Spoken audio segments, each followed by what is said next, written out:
Et ce matin, dans Quoi de neuf dimanche, nous recevons, comme tous les dimanches avec grand plaisir, Aurélie pour ses lieux insolites. Bonjour Aurélie. Bonjour Guillaume, bonjour tout le monde. C'est parti pour ta chronique.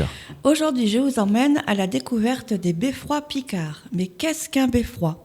En Europe, c'est une tour, propriété communale le plus souvent, qui symbolisait au Moyen-Âge les libertés communales, servait à surveiller les alentours et permettait d'alerter la population en cas de danger grâce à la présence de cloches. Le nom beffroi nous viendrait du gallo-roman Befredu, qui deviendra en vieil allemand Bervrit, tour de défense. Bervitre, c'est pas facile à dire, mais tour de défense, on en apprend tous les jours. Et oui, et j'en ai appris plein en faisant cette petite chronique. Et le sachez-vous, la Picardie fut en possession de 33 beffrois, dont 21 subsistent de nos jours, et 7 d'entre eux sont même inscrits au patrimoine mondial de l'UNESCO. Majoritairement situés dans la Somme, on y retrouve 12 d'entre eux, à Saint-Riquier, Albert, Holt, Roy, Moreuil, Montdidier, Amiens, Lucheux, c'est l'ancienne porte fortifiée de la ville, et Doulan, tous inscrits au monument historique. Abbeville compte 2 beffrois, un d'entre eux est inscrit au monument historique, et l'un des plus anciens de France se trouve à Rue. Dans l'Aisne, rendez-vous à Vervins, Bourguignon sous Montbavin, désolé pour la prononciation, et Crécy-sur-Serre, et dans l'Oise, car oui, en Isère aussi nous avons nos beffrois.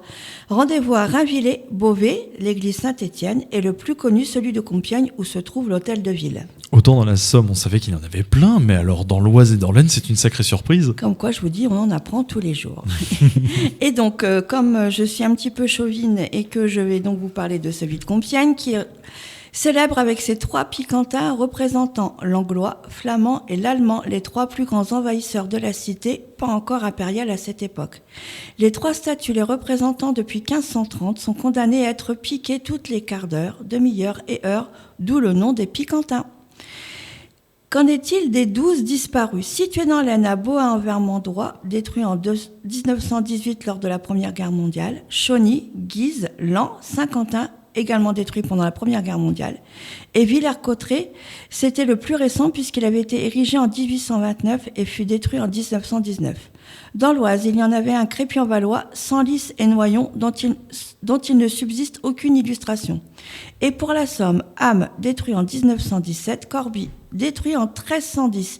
Il n'existe malheureusement aucune illustration, et Péronne. Véritable patrimoine culturel du nord de la France et de la Belgique, il en existe cependant dans d'autres régions de France, comme à Millau ou Bordeaux. On est un petit peu loin de notre terre natale. Ah bah oui, là cette fois-ci on va rester dans les Hauts-de-France et encore plus haut d'ailleurs dans les Hauts-de-France. Exactement, car celui de Dunkerque est mis en avant lors du carnaval pour le fameux lancer de harengs. À Ypres, en Belgique, la coutume ancestrale voulait qu'on y lance des chats vivants, mais rassurez-vous, de nos jours, ce sont des chats en peluche qui sont lancés depuis les fenêtres. Non mais des chats en peluche, mais pourquoi pas en tout cas. Mais surtout les beffrois, c'est un monument historique du nord de la France. Exactement. Et comment ne pas parler des beffrois sans parler de leur carillonneur mis en avant dans le film Bienvenue chez les Ch'tis. Celui de Douai, par exemple, reste le plus connu avec une lignée de 36 carillonneurs ininterrompus. C'est en fait un héritage que l'on reçoit de père en fils ou de père en fille. Je suis sortie de nos frontières pour cette chronique, mais un sujet en amenant un autre, une occasion de découvrir un patrimoine en commun avec nos cousins de Schnorr. Belle journée à tous et à bientôt pour une nouvelle balade en Picardie. Ah oui, ben, ça fait du bien de partir un peu plus dans le nord de la France, comme tu viens de le dire en tout cas Aurélie. Alors, cette chronique est vraiment au top. On aura appris qu'on a des beffrois maintenant en Picardie, Exactement. en plus des Hauts-de-France. Et ça nous fait voyager. Donc, n'oubliez pas que cette chronique est à écouter, franchement, en podcast sur happinessradio.fr à l'heure que vous voulez, où vous voulez et surtout quand vous voulez.